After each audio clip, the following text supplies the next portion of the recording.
The grand hall inside the Vatican was unlike anything most people would ever see in their lifetime.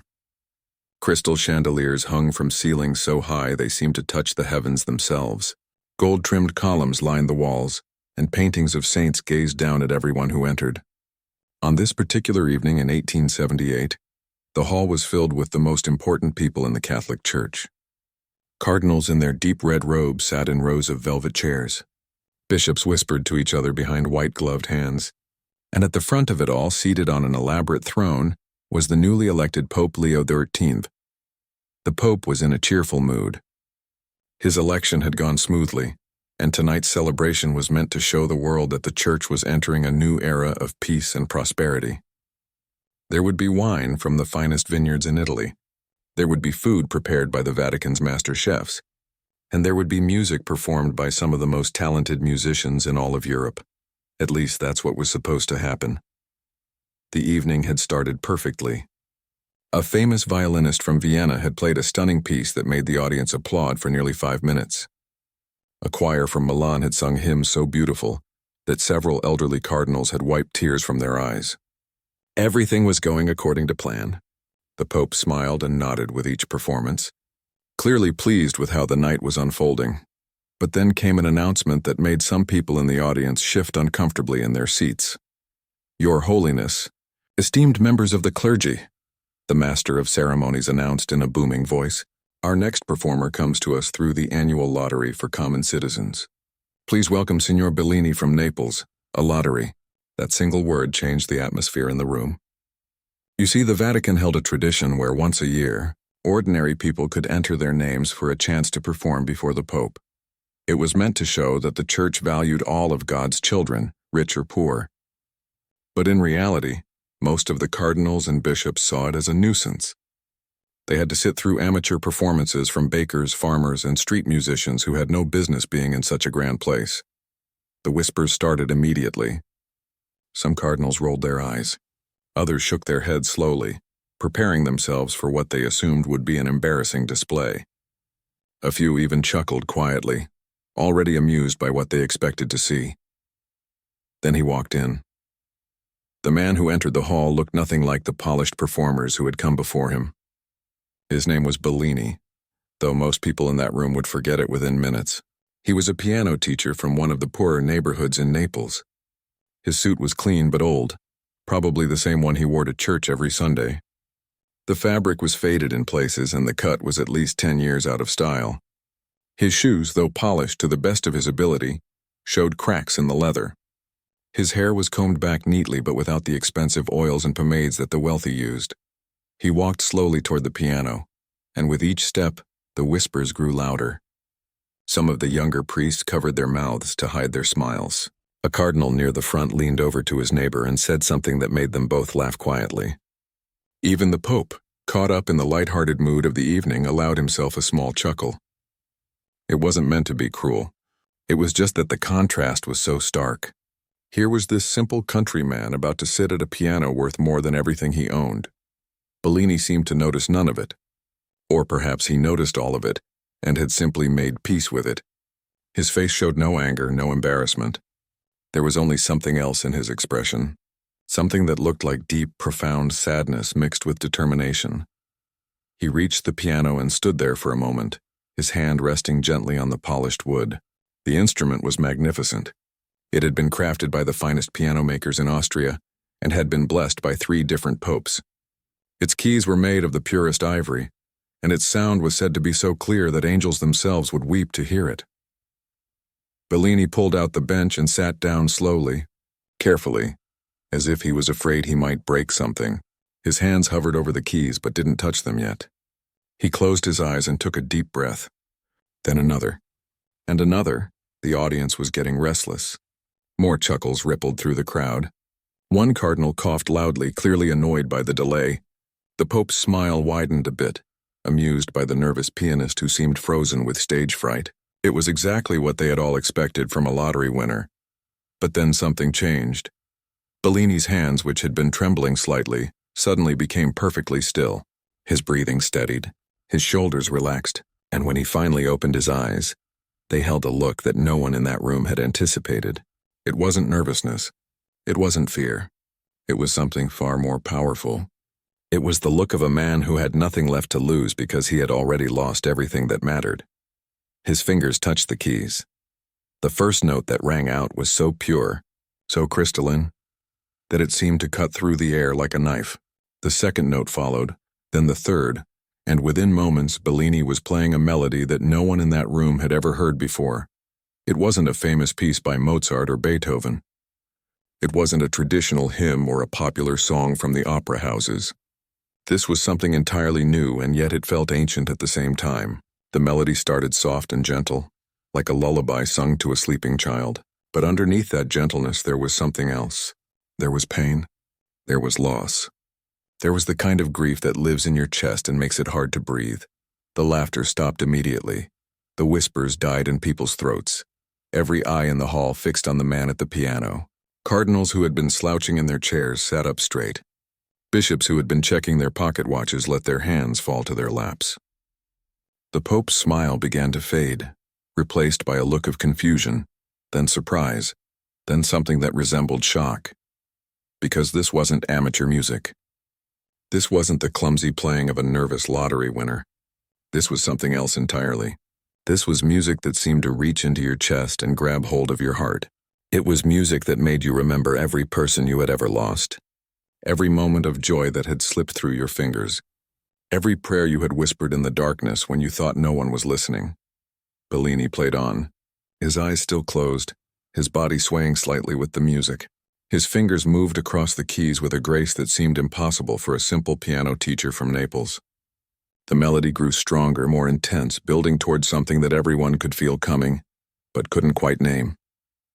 And then, just as the music reached a crescendo that made the chandeliers seem to vibrate with its power, something happened that no one in that room would ever forget. The Pope's smile disappeared completely. His face went pale. His hands gripped the armrests of his throne so tightly that his knuckles turned white. And then, to the absolute astonishment of everyone present, a single tear rolled down his cheek. The tear that rolled down the Pope's cheek was just the beginning. Within seconds, more followed. The most powerful man in the Catholic Church, the spiritual leader of millions of believers across the world, sat on his throne and wept openly while a poor piano teacher from Naples played music that seemed to come from somewhere beyond this world. But the Pope wasn't the only one affected. All around the Grand Hall, something extraordinary was happening. A cardinal who had been laughing just minutes before now had his hand pressed against his mouth, his eyes wide and glistening. A bishop in the third row had tears streaming down his face, and he made no effort to wipe them away. Even the Swiss guards standing at attention by the doors had forgotten their training. They stood there with their ceremonial weapons, their eyes fixed on Bellini, their faces showing emotions that guards were never supposed to display while on duty. The music continued to pour from the piano like water from a spring that had been hidden underground for centuries. Bellini's fingers moved with such speed and precision that it seemed impossible for human hands to create such sounds. The melody shifted and changed, moving from sorrow to something that felt like desperate hope, then back to grief again. It was as if the music was telling a story, but a story written in a language that everyone could understand even though no words were being spoken. An elderly cardinal near the front closed his eyes and began to mouth a silent prayer. His lips moved rapidly, and his hands clutched the rosary beads he always carried in his pocket. Beside him, a younger priest sat completely frozen, as if moving even slightly might break whatever spell had been cast over the room. The man's face had gone pale, and he stared at Bellini with an expression that mixed awe with something that looked almost like fear. The Pope slowly rose from his throne. This wasn't something popes typically did during performances. They were supposed to remain seated, dignified above it all. But Pope Leo XIV seemed to have forgotten every rule of protocol and ceremony. He stood there, his ornate robes hanging from his shoulders, his face wet with tears, his chest rising and falling with deep, shuddering breaths. His hands trembled at his sides. The music grew even more intense. Bellini's whole body moved with it now. He leaned into the keys during the powerful moments and pulled back during the softer passages. Sweat had begun to form on his forehead. His eyes remained tightly shut, as if he was seeing something in his mind that the rest of them couldn't see. As if he was somewhere else entirely, someplace far away from the Vatican's Grand Hall. And then the melody changed again. This time it became something different from what had come before. The grief and sorrow were still there, but now there was something else woven into the notes. There was love, pure, unconditional, overwhelming love, the kind of love a parent has for a child, the kind of love that doesn't die when the person you love is gone, the kind of love that survives everything, even death itself. A woman in the audience, the wife of a wealthy patron who had been invited to the celebration, let out a small sob. She quickly covered her mouth with her hand, embarrassed by the outburst, but no one turned to look at her. They couldn't. They were all too lost in the music. The Pope took a step forward, then another. He was moving toward the piano now, drawn to it like a moth to flame. His advisors watched with alarm. This wasn't proper. This wasn't how things were done. But none of them dared to stop him. They were all crying too, after all. Every single person in that hall had tears on their faces by now. Some cried quietly, their shoulders shaking. Others wept openly, without shame or hesitation. Bellini's playing reached a crescendo that made the very air seem to vibrate. The chandeliers above swayed slightly, their crystals tinkling together in a sound that somehow harmonized with the piano. It was as if the building itself was responding to the music, as if the stones and gold and centuries of prayer that had soaked into the walls were all resonating with what was being played. And then, just when it seemed the music couldn't possibly become any more powerful, any more beautiful, any more heartbreaking, it began to slow. The notes came farther apart. The melody softened. It was like watching the sun set, knowing that darkness is coming but finding beauty in those final moments of light. The music became quieter and quieter, gentler and gentler, until finally, Bellini played one last single note. The note hung in the air, pure and clear and perfect. It seemed to last forever, sustained by the acoustics of the hall and by the held breath of every person listening. And then slowly it faded away into silence. For a long moment nobody moved. Nobody spoke. Nobody even seemed to breathe. The silence in the hall was absolute and complete, the kind of silence that feels heavy and sacred and profound. It was as if everyone present understood that they had just witnessed something that defied explanation, something that might never happen again in their lifetimes. Bellini sat at the piano with his head bowed, his hands still resting on the keys. His shoulders rose and fell with deep breaths. He didn't open his eyes. He didn't turn to face the audience. He just sat there looking utterly exhausted, as if playing that piece had taken every ounce of strength he possessed. The Pope was standing just a few feet away from the piano now. His face was a mixture of emotions that seemed to war with each other. There was wonder there, and confusion, and something that looked almost like recognition. He stared at Bellini as if trying to solve a puzzle that had no answer. Finally, the Pope spoke. His voice was rough, choked with emotion. "Where did you learn that composition?" The question broke the spell. People in the audience shifted in their seats. Some wiped their eyes with handkerchiefs. Others cleared their throats, suddenly aware of how exposed they had all become in their emotions. But everyone remained silent, waiting to hear Bellini's answer. Bellini opened his eyes slowly. He looked down at the piano keys for a moment before lifting his gaze to meet the Pope's. When he spoke, his voice was quiet but steady. "I didn't learn it, Your Holiness. I wrote it." A murmur rippled through the crowd. An original composition? From a lottery winner? From a simple piano teacher from Naples? It seemed impossible. The Pope took another step closer. "When did you write it? How long have you been composing music of this caliber?" Bellini's face showed that deep sadness again, the same expression he had worn when he first entered the hall. 3 months ago, Your Holiness. I had never written anything before that. I had never tried. 3 months? The Pope's voice rose slightly with disbelief. You expect us to believe that you wrote something this profound, this technically masterful, and you had never composed before 3 months ago? I don't expect you to believe anything, Your Holiness, Bellini said softly. I'm simply telling you the truth. The Pope studied his face carefully, looking for signs of deception or pride or anything that might explain what they had all just heard. But Bellini's expression remained open and honest. There was no boastfulness there, no satisfaction in having moved an entire room to tears. There was only that profound sadness and something else, something that looked like a wound that had not yet healed. Then tell me, the Pope said, his voice dropping to barely above a whisper. What happened 3 months ago that inspired you to create such music? Bellini's eyes closed again, and for a moment it looked like he might not answer. His hands trembled slightly where they rested on the piano keys. When he finally spoke, his voice was so quiet that people in the back of the hall had to lean forward to hear him. "My daughter died."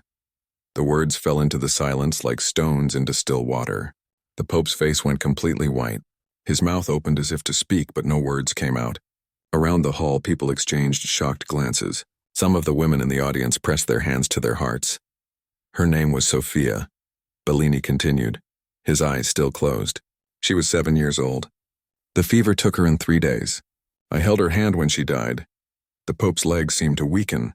He reached out and steadied himself against the piano. "The music," he said hoarsely. "The music was for her." "Every note," Bellini whispered. "Every single note." And then something happened that would be talked about in the Vatican for years to come. Pope Leo XIV, the successor to St. Peter, the vicar of Christ on earth, did something that no one had ever seen a pope do before. He placed his hand on Bellini's shoulder, and with tears streaming down his face, he said 4 words that made no sense to anyone listening. "You heard it too." Bellini's eyes snapped open at the Pope's words. "You heard it too." Those 4 words hung in the air between them, heavy with meaning that Bellini couldn't quite grasp. He stared up at the Pope, confusion written clearly across his face. "Your Holiness, I don't understand," Bellini said slowly. "What do you mean I heard it too?" The Pope didn't answer right away. His hand was still resting on Bellini's shoulder, and it trembled there. The pontiff's face had gone from white to almost gray. He looked like a man who had just seen a ghost or received news that turned his entire world upside down. Around them, the audience sat in confused silence. Cardinals exchanged worried glances. The Swiss guards shifted uncomfortably at their posts. No one had any idea what was happening. "Come with me," the Pope said finally, his voice barely above a whisper. "We must speak privately now."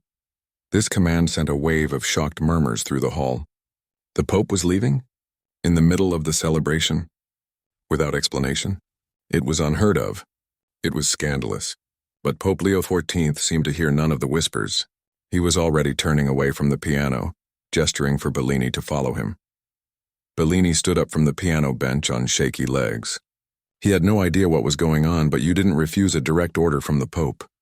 He followed the Holy Father toward a side door that led away from the Grand Hall.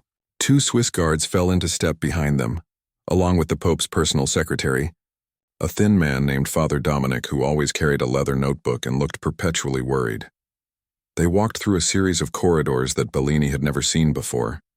The marble floors were so polished that Bellini could see his reflection in them. Paintings of past popes lined the walls, their stern faces watching the small procession pass by. The deeper they went into the Vatican, the quieter it became, until the only sounds were their footsteps echoing off the ancient stones. Finally, the Pope stopped in front of a heavy wooden door reinforced with iron bands. He pulled a key from beneath his robes, an old key that looked like it might have been used for centuries. The lock clicked open with a sound that seemed too loud in the quiet corridor. "Wait here," the Pope told the guards and Father Dominic. "No one is to disturb us." Father Dominic's worried expression deepened. "Your Holiness, is that wise? We know nothing about this man." "I know enough," the Pope said firmly. "Wait here." He pushed open the door and gestured for Bellini to enter. The room beyond was not what Bellini expected. It wasn't grand or decorated with gold like the rest of the Vatican. Instead, it was a simple chamber with stone walls and a single window that let in the evening light. There was a desk, a few chairs, and shelves lined with books and documents that looked very, very old. The Pope closed the door behind them and locked it. Then he turned to face Bellini, and for the first time since they had left the hall, he seemed to really look at him, study him, search his face for something. "Sit," the Pope said, pointing to one of the chairs, "and bow, please." Bellini sat, his mind racing with questions he didn't dare ask. The Pope moved to one of the shelves and ran his fingers along the spines of various documents until he found what he was looking for. He pulled out a leather portfolio that was so old it was nearly black with age. The edges were worn and the leather had cracked in places. "What I am about to show you," the Pope said, his voice heavy with the weight of what he was about to reveal, "has been kept secret by the Church for over 400 years. Only a handful of people in each generation are allowed to know it exists. I myself learned of it only 3 weeks ago. during my briefing as the new pope. He laid the portfolio on the desk between them and untied the leather strings that held it closed. His hands shook as he did so. Inside were several yellowed pages of parchment, covered in musical notation. The ink had faded over the centuries, but the notes were still visible. In the year 1483, the Pope began, there was a monk who lived in a monastery in the mountains of northern Italy. His name was Brother Alessio. He was known for his devotion to prayer and his love of music. One night, according to the records we have, Brother Alessio had a vision. Bellini leaned forward slightly, his eyes fixed on the Pope's face. In this vision, the Pope continued, Brother Alessio claimed that an angel appeared to him. The angel did not speak with words, but instead communicated through music. Brother Alessio said the melody was so beautiful, so perfect, that it made him weep. He said it was the sound of pure divine love, the sound of heaven itself. The Pope carefully pulled out one of the parchment pages and turned it so Bellini could see it. When Brother Alessio woke from his vision, he immediately went to the monastery's music room and wrote down everything he could remember. This is what he wrote. Bellini stared at the ancient musical notation. Even though the style of writing was old and the symbols were slightly different from modern music, he could read it. He could see the melody written there on the page. And as his eyes moved across the notes, his face went as white as the Pope's had been earlier. No, he whispered. That's not possible. You recognize it, the Pope said. It wasn't a question. It's the same, Bellini breathed, his voice shaking. The opening phrase, the harmonic progression, the way the melody moves from the minor key to the major. It's exactly the same as what I played tonight. Exactly. The Pope nodded slowly, his eyes never leaving Bellini's face. When I heard you play, I recognized it immediately. You see, as part of my briefing, I was required to study the contents of the secret archives. This piece was one of the items I reviewed. I had the court musicians play it for me just 2 weeks ago, so I would understand its significance. The moment your fingers touched those keys tonight, I knew what I was hearing. Bellini stood up abruptly, his chair scraping against the stone floor. He backed away from the desk as if the parchment might burn him. But I've never seen this before. I've never even heard of Brother Alessio. I've never been in the Vatican archives. I've barely left Naples in my entire life. I know, the Pope said quietly. I believe you. Then how? Bellini's voice cracked. How is this possible? How could I have written the same music as a monk from 400 years ago? A monk who claimed it came from an angel? The Pope was silent for a long moment. He looked down at the ancient parchment, then back up at Bellini. Tell me about the night you composed your piece. Tell me everything. Don't leave out any details, no matter how strange they might seem. Bellini ran his hand through his hair, trying to steady himself. He moved to the window and looked out at the darkening sky over Rome. When he finally spoke, his voice was distant, as if he was reliving the memory as he described it. It was 3 days after Sophia died.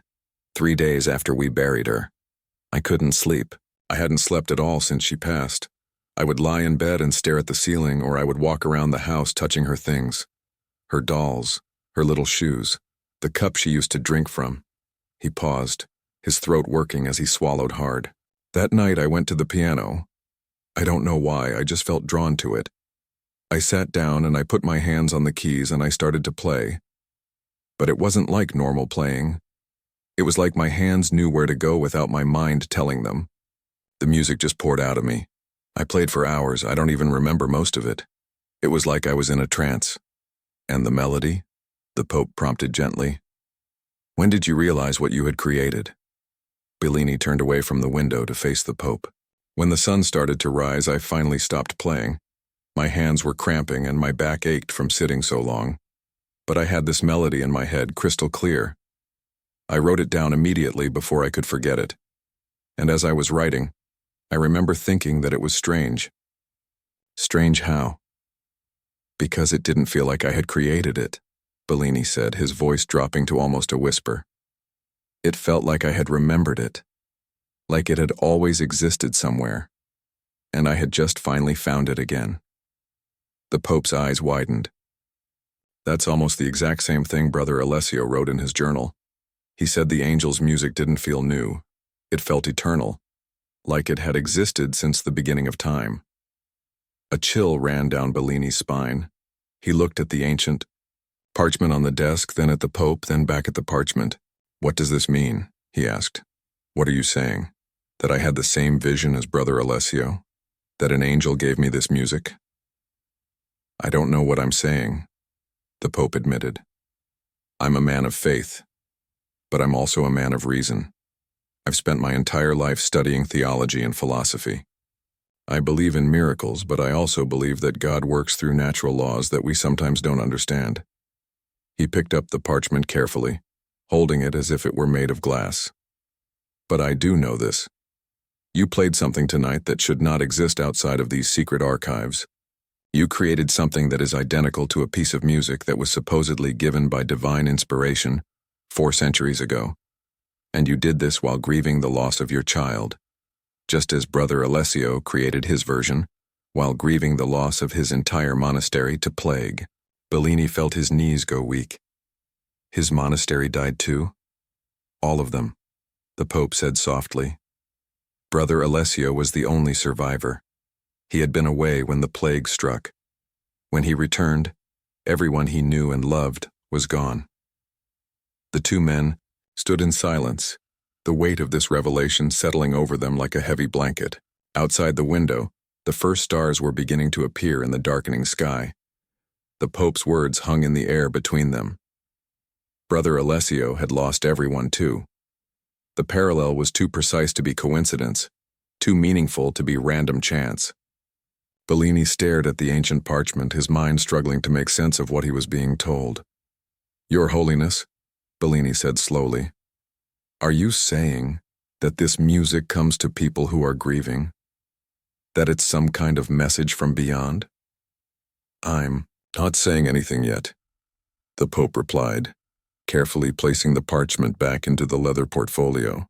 "Because I don't have answers, I only have questions, and I think we need help finding those answers." The Pope moved to the door and unlocked it. Father Dominic nearly fell forward, clearly having been standing very close to the other side. The secretary straightened quickly, trying to pretend he hadn't been attempting to listen through the thick wood. "Father Dominic," the Pope said, "I need you to summon Cardinal Messina, Father Pietro from the archives, and Professor Ricci from the university. Tell them it's urgent. Tell them to come immediately and to bring no one else with them." Father Dominic's eyes widened. "At this hour, Your Holiness? The celebration is still ongoing."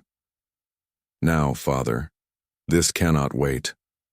The secretary hurried away, his footsteps echoing down the corridor. The Pope turned back to Bellini.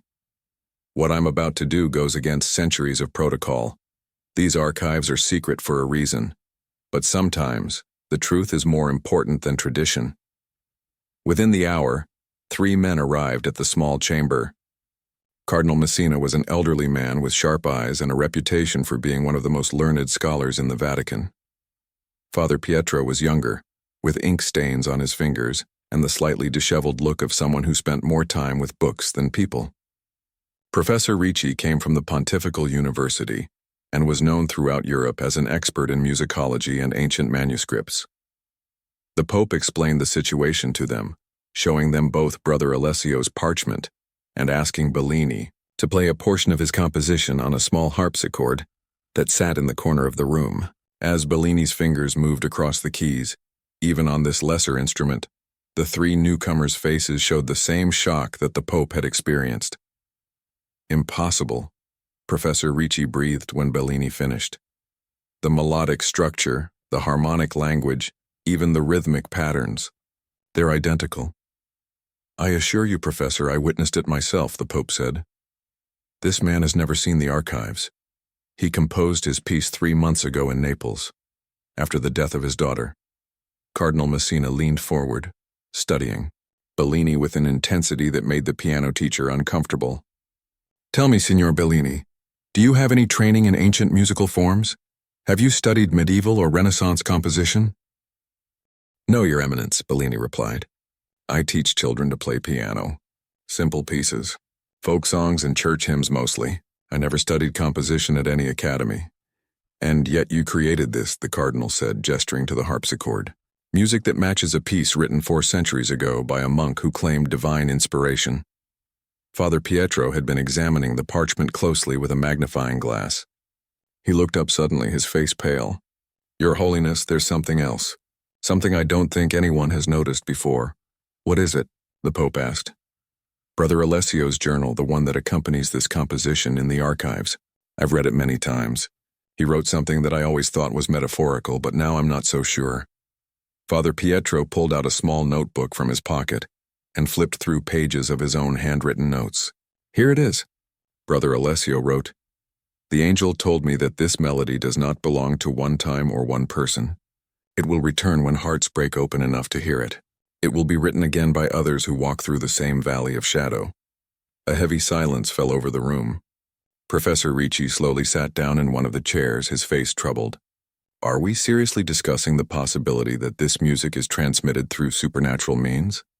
That it appears to people in times of profound grief? I'm discussing the possibility that we don't understand everything about how inspiration works, the Pope said carefully. Brother Alessio heard this music during his darkest hour. Signor Bellini heard it during his. The circumstances are remarkably similar. The music is identical. Those are facts. How we explain those facts is what we must determine. Cardinal Messina stood and walked to the window, his hands clasped behind his back. If this were an isolated incident, I would say it was remarkable coincidence. Perhaps Bellini somehow encountered the music years ago and forgot, only to have it resurface in his time of grief. The mind does strange things under trauma. But, the Pope prompted. But there's a problem with that theory, the Cardinal continued. The archives have been sealed for centuries. The list of people who have accessed this particular document is recorded in our ledgers. I checked those records myself 3 weeks ago when you asked me about the secret collection. In the last 100 years, only 6 people have viewed Brother Alessio's composition. All of them are now deceased. None of them ever lived in Naples or had any connection to Signor Bellini's family. Professor Ricci leaned forward. Are you suggesting that this music exists independently of any physical medium? That it somehow exists in what we might call the collective consciousness, waiting to be discovered by those in the right state of mind to receive it? I'm suggesting we need to investigate thoroughly before we draw any conclusions, the Cardinal replied. We need to verify Signor Bellini's story. We need to examine his composition more carefully. We need to look for any possible connection, no matter how remote, between him and the archives. You want to investigate me? Fellini asked, a hint of anger creeping into his voice. You think I'm lying? No one is accusing you of anything, Signor Bellini, the Pope said gently. But you must understand. What you've presented us with tonight challenges our understanding of how the world works. The Church must be careful. We cannot declare something a miracle without thorough examination. Too many false claims have damaged the faith over the centuries. Bellini stood up, his hands clenched at his sides. I don't care if you call it a miracle or not. I didn't come here seeking validation. I came because I won a lottery and was asked to play piano. I played music that came from my grief, from my love for my daughter. If it happens to match something written centuries ago, that's not my concern. But it should be your concern, Father Pietro said quietly. Because if this is real, if this connection is genuine, it means something profound. It means that grief and love can transcend time. It means that music can be a bridge between the living and the divine, or between past and present, or between different souls experiencing the same pain. The young priest's words seemed to calm Bellini somewhat. He sat back down slowly, his anger fading into exhaustion. What do you want from me? Cardinal Messina turned from the window. We need you to stay in Rome, just for a few days. We need to verify the details of your story. Examine your original composition, speak with people who know you in Naples. We need to compare your music with Brother Alessio's in every technical detail. And if everything checks out? Bellini asked. If you confirm that I couldn't possibly have seen this parchment before, then we will have to consider seriously that something extraordinary has occurred, the Pope said. Something that might challenge our understanding of how God works in the world. Professor Ricci cleared his throat. There's another possibility we should consider. What if Brother Alessio's composition isn't the only instance of this melody appearing? What if there are other cases throughout history that we simply don't know about? This thought sent a chill through the room. Father Pietro immediately stood up. The archives. We need to search them completely. Every musical manuscript, every journal entry, every record we have. That would take weeks, Cardinal Messina said. Then we start tonight, the Pope declared. Father Pietro, you will lead the search. Take whatever assistance you need from the archival staff, but tell them only that you're conducting an inventory. Don't mention why. He turned to Professor Ricci. Professor, I want you to analyze both compositions in detail. Compare every aspect of them. Look for any differences, any clues that might tell us how this is possible. And me? Bellini asked. You will be our guest here at the Vatican, the Pope said. Comfortable quarters will be prepared for you. You'll have access to musical instruments if you wish to play, but I must ask you not to speak of this to anyone outside this room. Not yet. Not until we understand what we're dealing with. Bellini nodded slowly. What choice did he have? He was a simple piano teacher caught up in something far beyond his understanding. All he had wanted was to honor his daughter's memory with music. Now he found himself at the center of what might be a divine mystery. There's one more thing, Father Pietro said, looking troubled. Brother Alessio's journal mentions that after he wrote down the angel's music, he became ill. Not physically ill, but mentally disturbed. He claimed that knowing the music came with a burden. That once you heard it truly, you could never unhear it. He spent the rest of his life in solitude, playing the piece over and over, trying to understand its meaning. Everyone in the room turned to look at Bellini. The piano teacher met their gazes steadily. I play it every night, he admitted quietly. Since the night I wrote it, I've played it every single night before bed. I can't not play it. It's like Sophia's in those notes somehow. Like if I stop playing, I'll lose her all over again. The Pope's expression softened with compassion. Then perhaps Brother Alessio understood something that we don't. Perhaps this music is meant to be a memorial, a way of keeping love alive through sound. Or perhaps it's a warning, Cardinal Messina said darkly. Brother Alessio went mad after all. He died alone in his cell, still playing that melody. The room fell silent again as everyone absorbed this grim reminder. Outside the window, the night had fully fallen over Rome. For 6 days, the Vatican became a hive of quiet, intense investigation. Father Pietro and his team worked through the nights, searching through every musical manuscript in the secret archives. Professor Ricci filled notebook after notebook with technical analysis, comparing every measure, every note, every subtle variation between the two compositions. Cardinal Messina dispatched trusted priests to Naples to speak with Bellini's neighbors, his students, his late wife's family. They were told to be discreet, to ask questions without revealing why they were asking. Bellini stayed in a modest room in the guest quarters, a space that was more comfortable than anywhere he had ever lived but felt like a prison nonetheless. He was treated with respect, given good food, allowed to come and go within certain areas of the Vatican.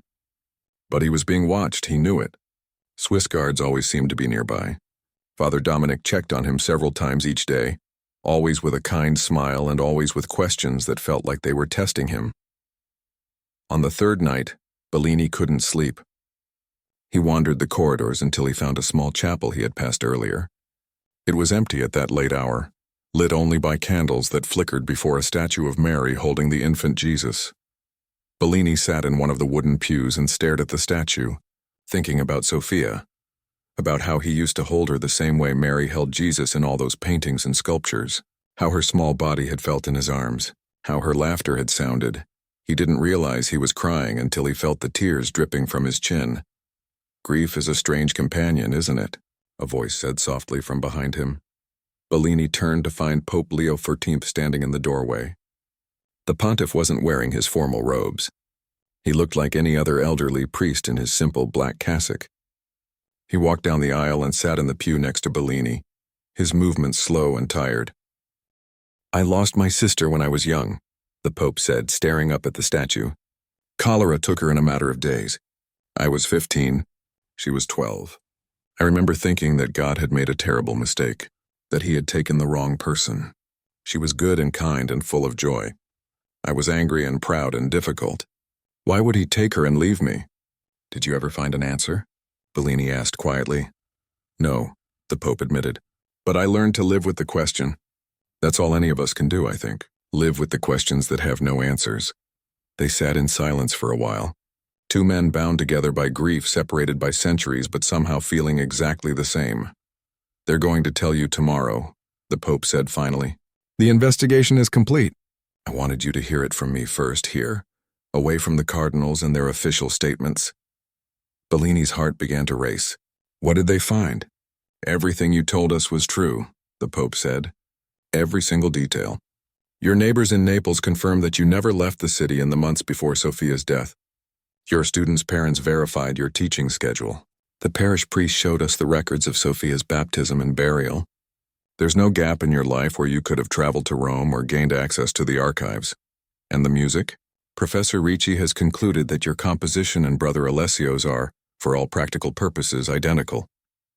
There are minor differences in the way certain passages are notated, differences that reflect the evolution of musical notation over 4 centuries.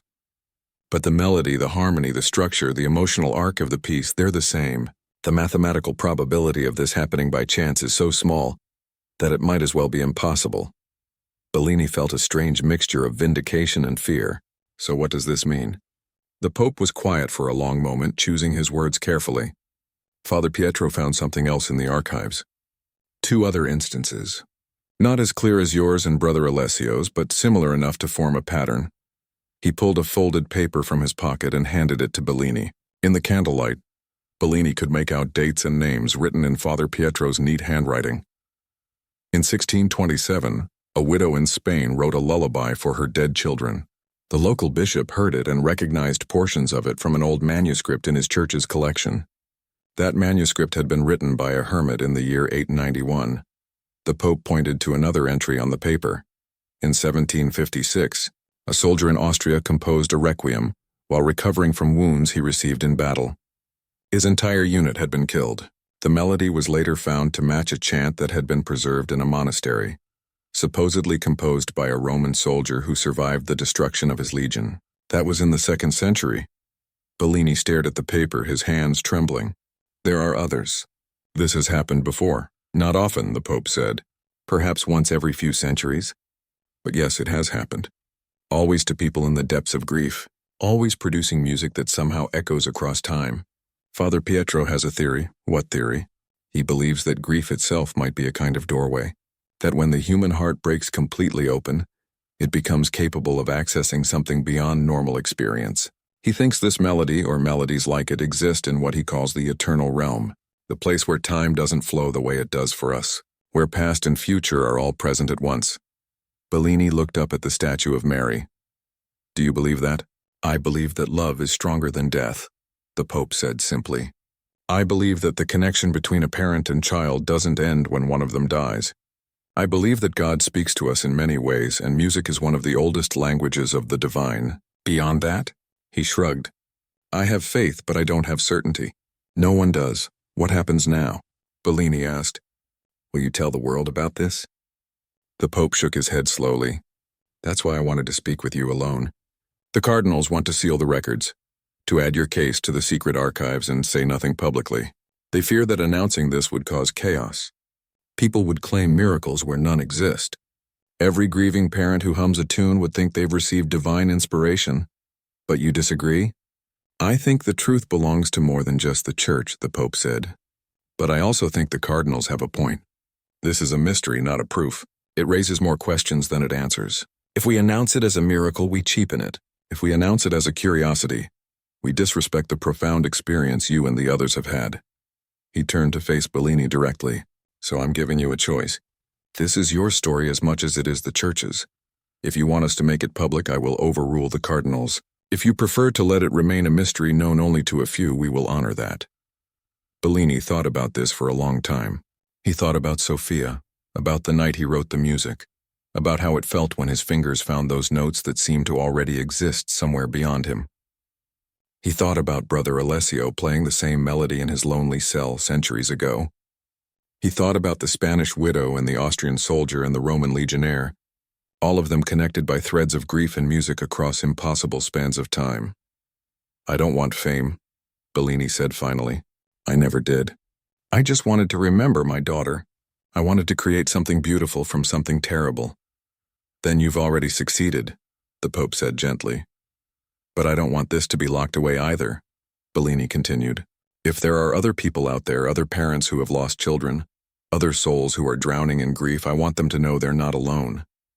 I want them to know that their pain might create something that touches the eternal. Even if no one can explain how or why." The Pope nodded slowly, a small smile crossing his face. "Then we'll find a middle path. We won't announce it as an official miracle, but we also won't hide it completely. I'll have Professor Ricci write a paper for the musical journals, a scholarly article about your composition and its mysterious similarity to an ancient work. People can make of it what they will." "And Brother Alessio's music? Will you keep it locked away?" "No," the Pope decided. "It's time it was heard again. We'll publish both pieces, yours and his. Let the world hear what grief and love can create when they're given voice through music." 3 months later, Bellini returned to Naples. He went back to teaching piano to children in his small studio. He went back to his quiet life in the neighborhood where everyone knew his name, and everyone had attended Sophia's funeral. But something had changed. Not in the world around him, but in him. He still played the melody every night. He would sit at his piano after his last student left, and he would play those notes that had somehow existed long before he found them. But now when he played, he didn't feel quite so alone. He felt connected to Brother Alessio across the centuries, connected to the Spanish widow and the Austrian soldier, and all the others whose names had been lost but whose grief had created beauty. The scholarly article that Professor Ricci published caused a small stir in musical circles. Some dismissed it as coincidence. Others saw it as proof of Jung's collective unconscious. A few religious scholars wrote papers arguing it as evidence of divine inspiration. But for most people, it remained just an interesting curiosity, a strange footnote in the history of music. Only Bellini and the few people in that room at the Vatican knew the full truth. And perhaps that was how it should be.